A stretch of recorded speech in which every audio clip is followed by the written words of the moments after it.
So we're here with the ghost hunters of the Finger Lakes. You got it. Yes, thanks to your shirt. So you guys are based locally here in the Finger Lakes region? Yes, in the Ithaca area, but we've been all the way almost to Pennsylvania. So wherever we get called, in this area we go. If it's an interesting one, we're trying to get a couple places in the Adirondacks, but so far we haven't talked them into it Museums. Yet. People can find you on the web? Yep, ghosthuntersofthefingerlakes.com. Take us, and then my phone number's on there. They give us a call. Peter usually sets up the investigations. We go through him, and then he tells Chris and I about it. And you would think we just have two brothers and a sister in a group, but trying to get our schedules and the clients' schedules together, sometimes it's very hard to do. I think our backgrounds work good too, as I work in security, and I can kind of feel people out, and you tell if they're up and up. She's a nurse. She's in the medical part. Quite intuitive to people's behaviors. My brother's a carpenter. He does electrical. If we run into an electrical issue, he'll say, "Yeah, that's just electrical, not a ghost." So it helps our backgrounds, like, really help us out. So how long have you been doing what you do? About 4 years. We've done it as a group, but before that we would go to Gettysburg and check things out informally, and I'd had activity at my house, and we would kind of read about things, but we weren't a formal group really until about 4 years ago. I think growing up with her grandmother being psychic and she'd tell stories, that's when I got fascinated into it. I was like into it before that. We'd go, like, say, Gettysburg. I've been to Lizzie Borden House. I've stayed overnight there, Winchester House, all over the world. I've been all Salem, witch trials. I've gone to all kinds of crazy places. Stayed overnight. So there was a lot of background, a lot of other stories, yeah. and interest that just built up and built up, eventually forming the group. And I think when our dad passed of cancer and started talking to people, when he was such a serious, down-to-earth person, it kind of made us more interested in it. It was like, our dad is acting like this is so unusual for him. And yet I'd heard about people having deathbed visions, and here this serious guy full of common sense was telling us the same thing. Because in life he'd be, that's a bunch of crap, don't believe all that stuff. So when he actually had his own visions, we're like, okay, there's something more to it.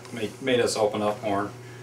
So it was interesting. And no drugs were included in that. He really was not. He was on Coumadin, and I think that was about it. Yeah, he was not like loaded up where he would hallucinate anything. So seeing his war buddies that had passed, seeing people family, the little girl that was connected to him, just a lot of people that had passed, and there's like all these people in the room. He'd say, "Oh, what's this little girl doing over there?" It's like, there's nobody over there. So it was interesting to us. Yeah, it's like with no other reasons for it to be there. And what killed me is he would kind of look up and he'd go, "No, not now." Like he was really mad that maybe somebody was asking him, saying, "Come on, it's time to go." And he just was not ready to leave his family. Yes, you wait till we got to the house and was on a hospice care. And as she hospiced, though, prints information out telling you that your loved ones might have experiences like this. Is actually documented on paper, and they say, this is pretty common. Don't be frightened, because it does happen. You start talking to people that pass, it's pretty common. So. Oh, there's a flashlight down in here. Whoa, whoa. There you go. Oh. You guys are always open for people to get a hold of you for new places to go check out and experiences and everything? Yep. Definitely. If we actually learn to I ask questions, I actually interview people kind of when I get calls. Like some people had near-death experiences, which opens them up to even more activity. Some might be sensitive. I look for multiple witnesses, not just one person. But like the whole family experienced a woman apparition or something like that. So you learn things. You learn things to look for after you interview hundreds of people. But I would say most of the people that call us They're really up and up. have some, up and up. They really have something going on. They're scared. I mean, you can hear it in their voice. They're like, "You got to come to my house." It's like, "I'm gonna move out. they're on the verge of like the college grad student. When do you want to go to his apartment? He goes, there's too much stuff going on there, so I'm not even going, or they can't sleep. And they get sleep studies done. They're like, yeah, you're normal. They get psychiatric. They get checked out. There's nothing wrong with you because they think there's something going on. Hearing voices and just not normal. They're scary. I'm thinking of the garage in Lansing that we went to. Yeah. And the guy had no clue as to who it was, and he was a little frightened by it. Blue. We came down to, using the dowsing rods and such, he had lost a friend, what was it? Suicide. Yeah, a couple of years earlier or Shot. something. Yeah, the guy shot. And he was all into cars and such, so the thought that he might be hanging out into the garage But he with trained him. him. He taught him how to be a mechanic and everything for years. He worked side by side, so they were like best friends. And one day the guy took his life just out of like no warnings, I guess. And you could tell it bugged him. He goes, I don't know, I see a man standing in the corner of my garage. He had a garage. Sometimes the cardboard would float up in the air and just crazy stuff. He said one time the buffing pads were coming off the wall and going into a garbage can, directly into the garbage can, like 20 of them. He said, never seen anything like that before in my life. He had a TV would turn on. He goes, knock it off, and the TV would turn off. So he goes, I don't know who it is. And then my dowsing rod said it's somebody to him, pointed at him. He says, a male, and he got thinking. He goes, that could be so-and-so. You know, and when he died, he's up, yep, that's so-and-so that took his life.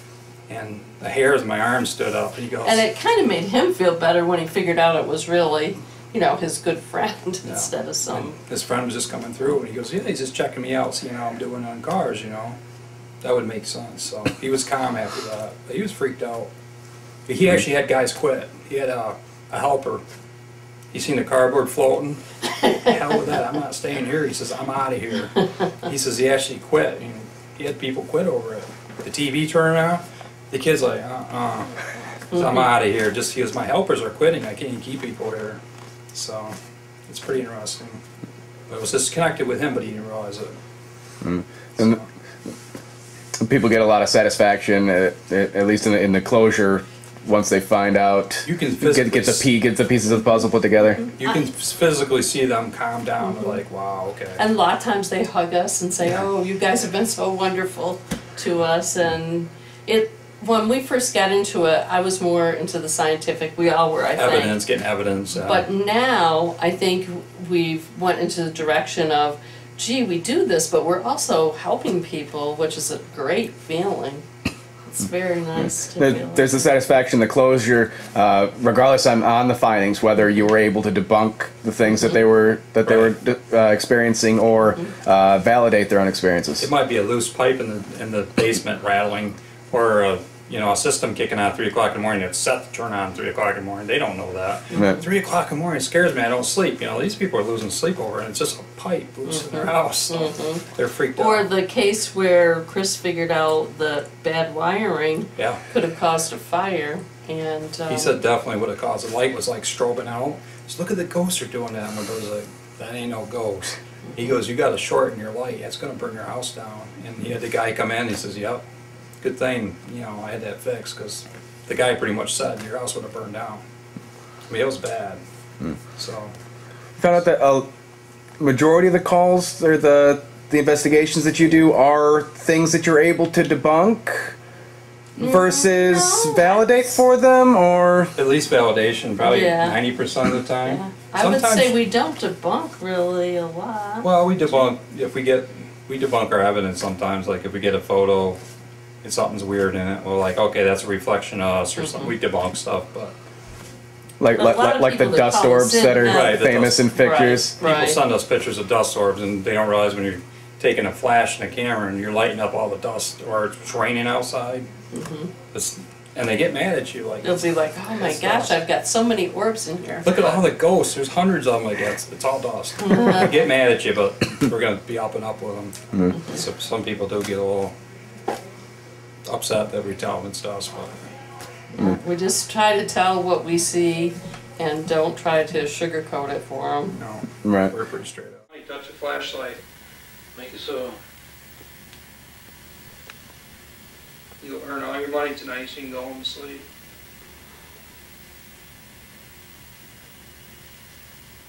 Okay, man. There you Yep, go. See? yep. All right, girls, thank you. I told you, it wasn't on all the way before. That's what it did before. Thank you. Can you turn it on brighter? Make it brighter. Spin it a little bit more. You guys want everything. We want it. Yeah, touch it. Good job. Can you make it a little brighter? Oh, there you go. Oh, there, thank There you. you go. You got it. Wow, That's cool. that is impressive. Now you mentioned the rods that you use in your investigations. Other pieces of equipment that you have. We use a lot of full spectrum cameras. They're more open.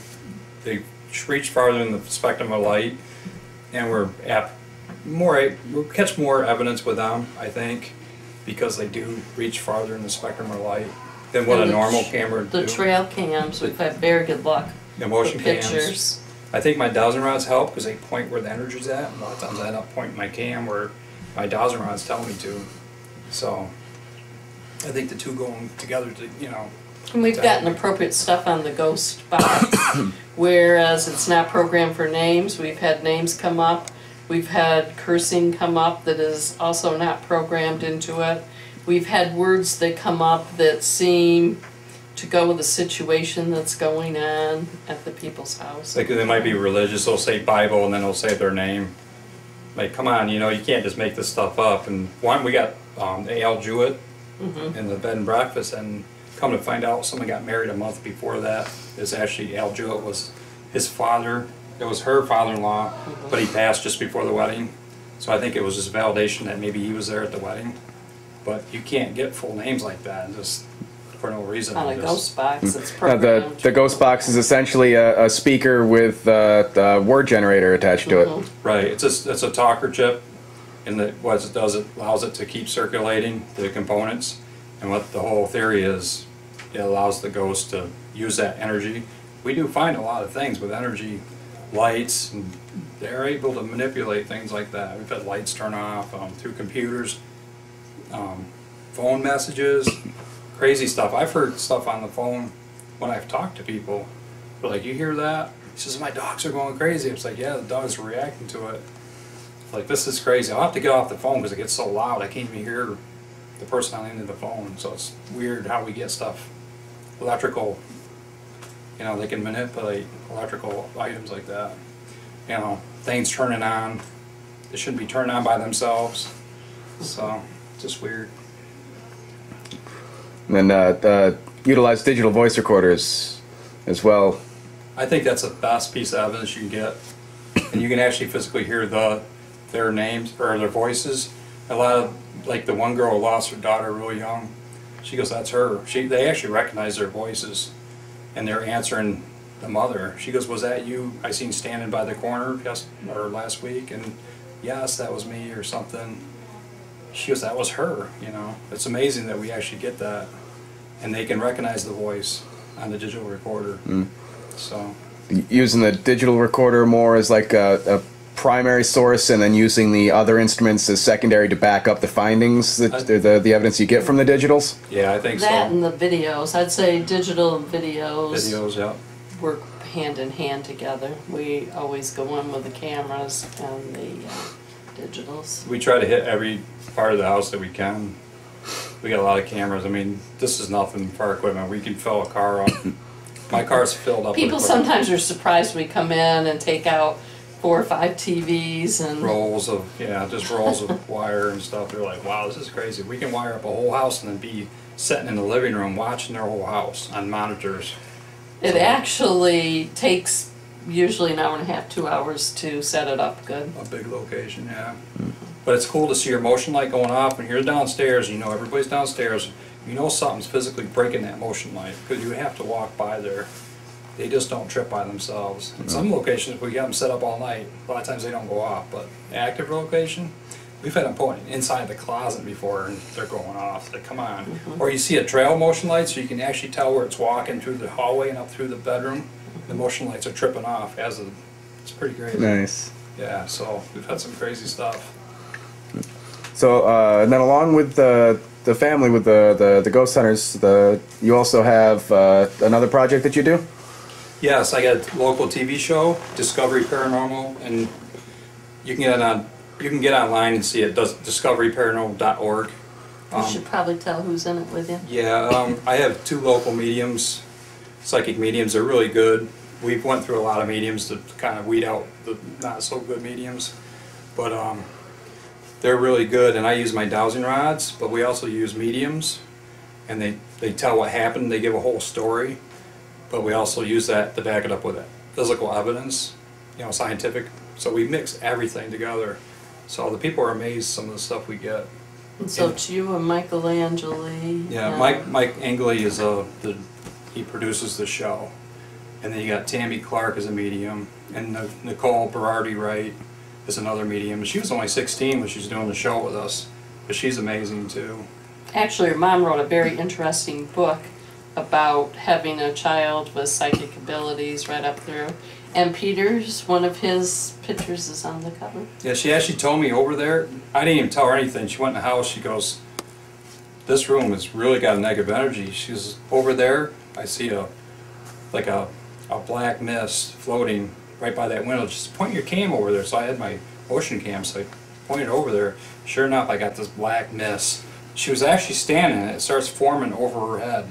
And you can see she's like freaking out, and then she steps out of the thing, and it forms in this weird black mist.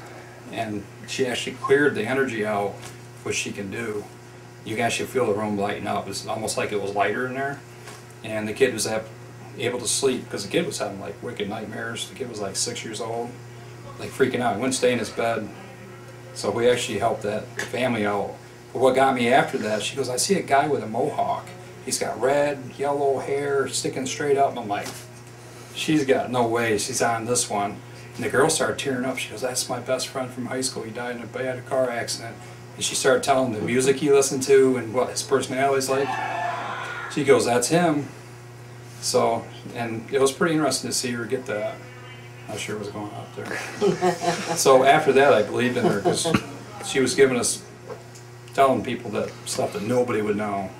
So it's pretty amazing. Yeah, those two are probably, and Ashley and Nicole Ashley's are probably the best best psychics, that we know. But our group, we try to get the scientific part of it. We want pictures, we want video. And we'll try to sometimes go in first and then yeah, for our bring in, group. if the family wants some kind of closure or such, we have sometimes the mediums going after, or at least tell them who they can set up an appointment with to talk to a medium about some of the issues. Sometimes a one-on-one reading with a medium, like if it's a tragedy, like a car accident, they never got to say goodbye. They just need to get messages. They can give personal messages. That's what we set up. So it's pretty interesting though that you can give messages from beyond and that nobody would ever know. So. Well, just like the info you got from Dad. Yep. And I think, since our father was so common sense, I think that he came to Peter to tell him some of this because he was so amazed himself that there was something going on afterward. I was sitting in a restaurant and I think we were sipping some wine or something, and Tammy, medium, walked up. She tapped me on the shoulder. It's like that Caputo lady, Lisa Caputo. I don't know if you're watching Long Island Medium. Medium. She tapped me on the shoulder. She goes, I gotta tell you, this spirit's coming through. This guy is driving me crazy. She goes, I gotta give you this message. And she says, he's holding a hammer. You guys are building a deck. He says, I would have built it bigger. I'm thinking, okay, that's my dad, because just before They were building a deck in the back of my house. just before he passed, he got real sick and he wasn't strong enough to actually build a deck. So he stood off the side going, I would have built it bigger, just like she was doing. And she started giving messages, stuff that happened in the hospital, like his arm got infected. They had to switch the IV, stuff that nobody would ever know, stuff that happened in the hospital. She described my house as it looked 40 years ago. Yeah. Barns that used to be there that are no longer there, the color of my house, and she didn't know me either. That was crazy. And she goes, he's going to prove it's him. He's going to tell you what's underneath his bed. I'm like, no way, what the heck? So she goes, there's a metal box underneath his bed. It's like a grayish color. And she says there's an old pipe. His war medals are in there. Shavers, there's an old shaver. Stuff like that. So I'm like, no way. So I rushed home to my mom's house thinking I gotta check out underneath his bed. Sure enough, I pulled the box out. I opened it up. All that stuff was inside that box that the medium told me. So I was pretty impressed. who would know that? I didn't even know it was underneath there. So we used her on the show after that. Nice. Pretty cool. That's how I met her. Nice. Is there anything that you can think of that you want to let people know? Well, hopefully people will check out our website and also sign our guest book if you feel up to that. And if you have activity, you know, give us a call. We are very down to earth. We don't do anything weird. And We don't bring the Ouija boards in. We just, you know, we're very scientific. We don't touch anything. We come in, we're very professional. if there's places off that you don't want us in, limits. we don't go in. People usually ask, you got cameras in the bathrooms? Like, no, we don't video with the camera. that's the big one. We kind of joke, laugh every We do time. hear that a lot. You don't got any, because I had to use the bathroom like that. There's no cameras in the bathroom, no worry. So it is kind of funny, but yeah, we've done a lot of houses. So we get referred by other people, and actually we're hooked up with another network of other groups, and we give each other cases. So kind of work together. It's amazing the people we meet. So we're kind of connected. On my Facebook, I got so many other teams that do the same thing. We discuss, you know, clients and stuff that we, not the clients, but cases that we do. So it's pretty interesting. They're all fascinated with it. And all the information to all the other pages and everything are all available off of the GhostHuntersOfTheFingerLakes.com? Yep. Get on there, and my phone number's on there if they want to contact me. If they want to submit a photo, we check out photos, and we'll zoom in and we'll check the photo out and see if Or it's, if they even just have Good a job. question, don't really want us to come in, but they just want to answer, we try to answer their questions. yeah, they might feel a loved one or somebody around them. They might have a question like, could it be him, you know, or a near-death experience. I had a near-death experience. Could it? I be sensitive. We do find that happens a lot. So sometimes it's just a question they want to ask us. So, or they'll tell us about a location. And our investigations are for free. We do it because we enjoy doing it, Right. and we don't expect any kind of payment. We feel bad charging people money that we go in and try to help. So we don't charge anything. It does take a lot of time, money, gas money. I mean, we spend a lot of stuff on equipment. But something we But like. we do it because we want to do it. We like doing it. A lot of times we stay friends with them. I'm on my Facebook after we investigate, and they keep me updated. Like, this happened the other night, but I know who it is now. I'm not scared. So It's good for networking too. That's You know, very they good. have a friend that has issues. Always know somebody who... like the one good story was on Wayside Inn out in Elbridge, and they were kind of joking on us. My dowsing rod said the war soldier was connected to the bartender, and if you put a hat on him, he did look like a soldier, like back in the day. But he went down every time he went down to get beer and stuff, he heard the word boots. So I don't know what the heck boots. Maybe it's that war guy. He said. My dowsing rod said, yeah, and they pointed back at him. And the guys, the next day, they were sitting around the table going, it's probably boots, ha ha. You know, the Ghost Hunters of Finger Lakes said it's boots. They watched the wine, when they said that, they watched a wine glass slide out of the slot and go across the room and hit the wall and smash against the wall. They're like, okay, we're not going to pick on you. And they never did. The activity stopped. When they were picking on this boots guy, there was like glasses flying off the bar. They had a lot of activity. There was like there. six witnesses watched actually slide out of the slot and slam against the wall, glass, and just shattered it. So they're like, okay, we're not going to pick on boots anymore. That's cool. So yeah, we have a lot of stories. I got a frantic phone call about 3 o'clock in the morning. Glasses are breaking. They say it's boots, and like she was all upset. So pretty crazy. It was a good story. It's like, yeah, don't pick on boots. I told them the same thing. So yeah, so we have a lot of stories.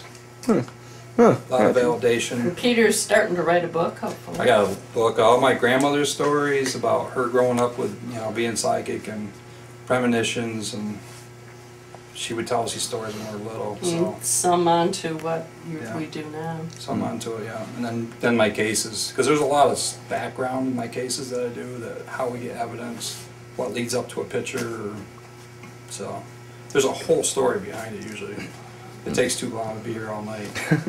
So. And We've been here almost all night. there'll be more info on the book on the website as everything gets closer. The book is published and gets released. Yep, and all my pictures, like my cases, but along with my cases, I'll actually have pictures and evidence. So I want to like put 2 and 2 together, but it's hard to do. It takes a lot of time. Right. Yeah, it's coming up. It'll be done pretty soon. Nice. All right. So this is some of the equipment that you used during your investigations. Yep. We actually use several type of EMF meters. The K2, which you see on taps and ghost hunters quite a bit. We do find this. Actually, you get a lot of false readings out of this. You have to be careful if you have your cell phone on. If you have a walkie-talkie, if you click it, this thing will light up. So we've learned to keep all that away from it. So we don't always call it evidence when you get for the K2. This is a different type. It's still an EMF meter, but it's a different type. It has an alarm on it. A lot of times we like to put this in a room or hang it up on a wall, and all of a sudden we'll get a shot of energy and it'll go off, and then it'll go back down, which usually isn't electric because electric doesn't do that. It's on all the time. Yeah, constant. So that's kind of good. This one we like. This is a millimeter because it has the temperature, and we've actually got like drops of temperature like 10 to 15 degrees like that. You actually feel the cold spot. And you'll watch like, you know, 76.7 right now. You know, it'll go down to like 60. Like wow, it drops. Yeah, and you know that's not a natural Right, it's not natural. temperature drop. I mean, we're not standing in front of a window, obviously, or something goofy like that. But and it's got the lighted EMF meter on there, so we like that. And it actually has a little light that points up, and you can see the little infrared beam. So when you're walking down the hallways at night, you can see where you're walking, kind of. So we use those. You see this going off. This is a geophone. I actually built myself. I got the parts to it. In a lot of reports we hear footsteps, and we'll put it on steps so that people report footsteps. Or hallways. Or hallways, and you know, if you're walking, it's going to go off. So you can we'll actually hear the footsteps sometimes and actually get that going off, or siding with the. And we'll set that up with a video camera. Yeah. And it's great if you get that going off and no one's. You know nobody's around and it's going off. It's like, it's crazy. It's good evidence. This one, I think the battery's going on because it hasn't been going off right. So this is actually a total different thing. It's brand new. It's a static box. It actually picks up people's energy, and I can't get to work because I think the battery's going.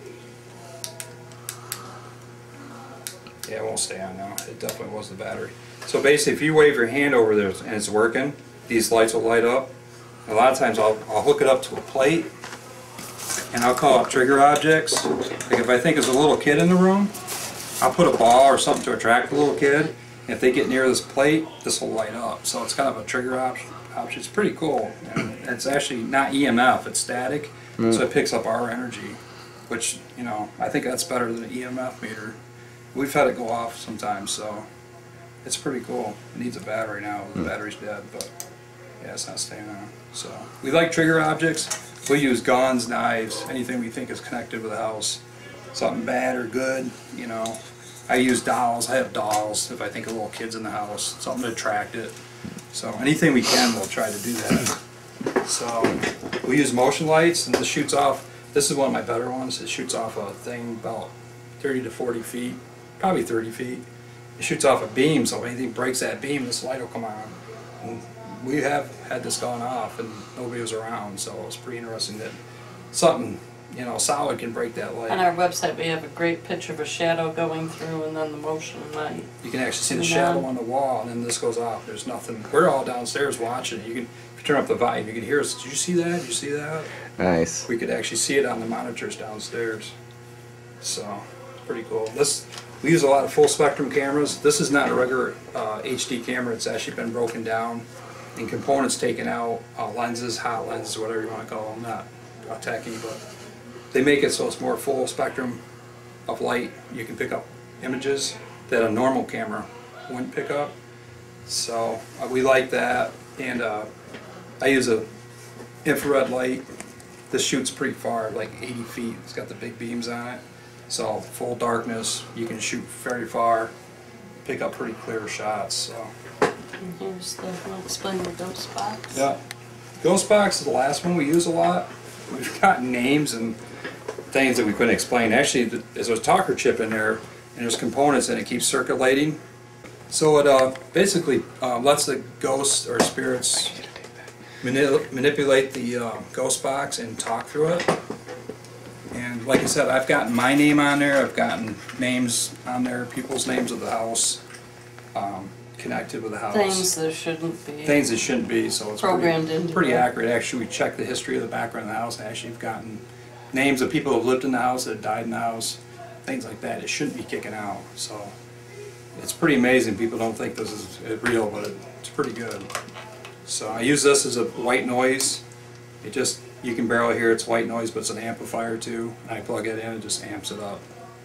So, but the battery's not working on it, so that's about it. We use a lot of full spectrum.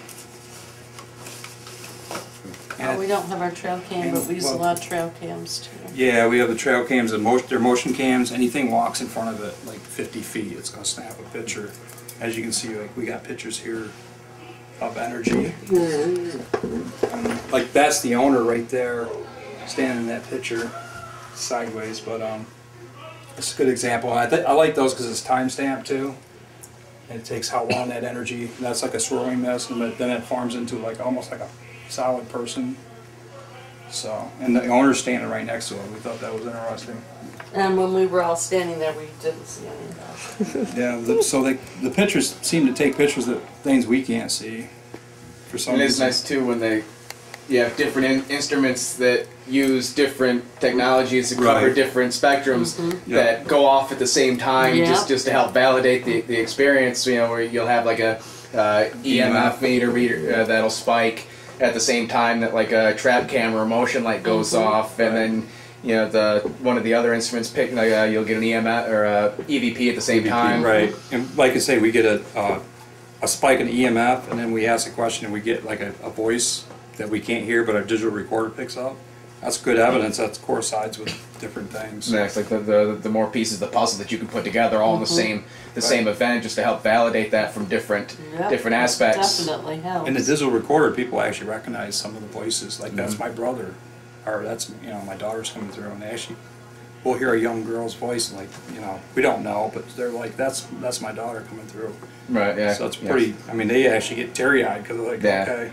Because ultimately, if you can see or hear Right. what's interacting, and actually give it a personal experience, it definitely becomes a much more powerful piece of evidence. Oh, definitely. Especially if it's a traumatic thing that happens and they're like not fully let that person go, and you say, "Are they okay?" and we'll get a voice say, "I'm okay," or it's crazy. Some of the messages we get that validates the. It's like, okay, it's okay now then. So because it's relieves people's minds. yeah, we actually see people calm down, or they think it's something like negative, and it's not really, just family members coming through.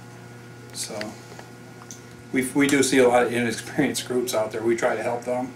They come to us and they're like, "Oh yeah, it's black, it's negative." It's like black shell just means they don't have enough energy to form into a solid. Because a lot of times you don't get a full body apparition. It's just you just get bits and pieces. Like, oh, it's that's negative. It's probably demonic. Yeah. No. So you see that a lot with people just starting to get into the paranormal investigations, as well as people that call you out to investigate, assuming that what they're experiencing is evil, and it just turns out to be. And you know what? It's When the we were devil, like yeah. that, remember the first time we went on investigation? We did the same thing. We saged ourselves. Yeah, we're like, we're gonna get protected. We're If gonna save anything ourselves. else, we probably scared anything they were wet. We're gonna go meet up. We're gonna go encounter the devil on the first night out, and it turns out it's just Uncle Bob saying hi. Right. And we're like, it's probably gonna follow us home. Everybody says, "Don't you worry about following you home," and like, no, not now, but after doing hundreds of Now the cases. skeptic didn't sage himself, but Peter and I did. Yeah, he's like a sage. So yeah, he's funny. But yeah, we did all that too. We did holy water. Some people feel protected with the holy water if they're religious or whatever. Yeah. What we find, it doesn't matter what religion, what faith, what background you are. If somebody's gonna come through, they're gonna come through. If you're Roman Catholic, if you're Jewish, Atheist, whatever. If you're atheist, they're gonna come through.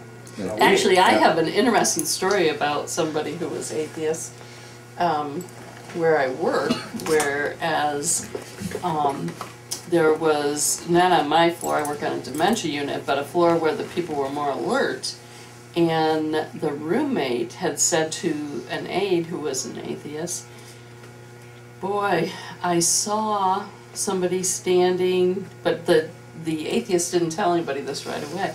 "I saw somebody standing at the foot of my roommate's bed," and he looked at her, and then all of a sudden, he looked out the window, and all of a sudden he was gone. Well, she didn't bother telling anybody, thinking, oh, this is nothing. Then what happened was the roommate, who'd been perfectly fine, was killed suddenly when out with her daughter. And the roommate who had seen this vision said, "Oh, you better check on her. Why is she not back? She should be back." And the staff was saying, "Oh, it's okay. Sometimes she comes back late." Well, the roommate had a feeling that wasn't true. And in fact, the roommate was right. This lady had passed. So the girl that was an atheist heard that the person died, and she's like, "Oh my goodness. Her roommate told me 2 days ago she saw somebody standing at the foot of her bed, looked at her, then looked out the window, and was gone." He was about 30. Come to find out, one of the staff members talked to the roommate about it. And she said, "Yep, there was a guy there." She said, "I think he was an angel, but he didn't have wings." And he was standing at the foot of the bed, and he just looked at my roommate and looked at the sky, and then he just disappeared. Well, when the atheist found out that the lady had in fact died, she said, "I guess there's some things I better start thinking about. Maybe I don't have the whole story right." Yeah, we get a lot of stories like that. I seen, my uncle died or somebody, and then he stood by the bed and, after he passed and said goodbye or gave me a message. But I think I was dreaming, I wasn't sure, but I hear that all the time. Mm-hmm. So many people have told me that story. And with this lady, though, the interesting thing was she had had a son, died at about 30 of heart disease, which was, kind of unusual to die that young. So we all felt maybe it was the son coming to get her a couple days early. One thing I didn't mention was the dowsing rods. I learned I could do dowsing rods. Maybe I got a little bit from my grandmother. But I'll ask questions before I go into investigation, or when I get there, I'll ask which rooms are hotter and which places got the energy, most energy. I'll set my equipment up. And a lot of times I get pictures like that, or pictures that, came from the dowsing rod, so you just can't explain it. But they can even ask, like if you said you had activity in your home, I'll ask if it was a man, woman. So I thought, I don't know if you wanted to do it, just ask a question. You want to do it? I was just curious if you wanted to do it. Mm. If you're curious, do you want to just do a quick one? All right. Just ask and I'll just hold them. Now they're going to you. Is there activity in, what's your name again? Joe. That's Joe's a yes. house? That's a double yes, so that's definitely a yes. Male? It's a no. Female? Yes. You want to get an age? Like, are you over 30? Are you under 20? Are you under 10? No. 15? Closer. Are you more around 18? 19? No. 17? No, 18. So female 18. Did you die in that house? Okay. So now it's your job to go and find out if there's any 18-year-olds that died What there. we do a history. It said yes. It said a history check, and you can check and see if an 18-year-old girl died. Was it a tragic? No. Were you sick? Somebody sick just died. It might have been natural. Just saying yes. So a lot of times I'll ask questions before I go in the house and get an idea. I mean, it's not scientific or anything, but it gives me an idea. Maybe. So it's kind of interesting. A lot of people do confirm my dowsing rod, so check your house, see if an 18-year-old girl died in the house. Just said they were sick, so nothing bad. So nothing bad. So I can do outside, not even in the location of the house. Yeah. So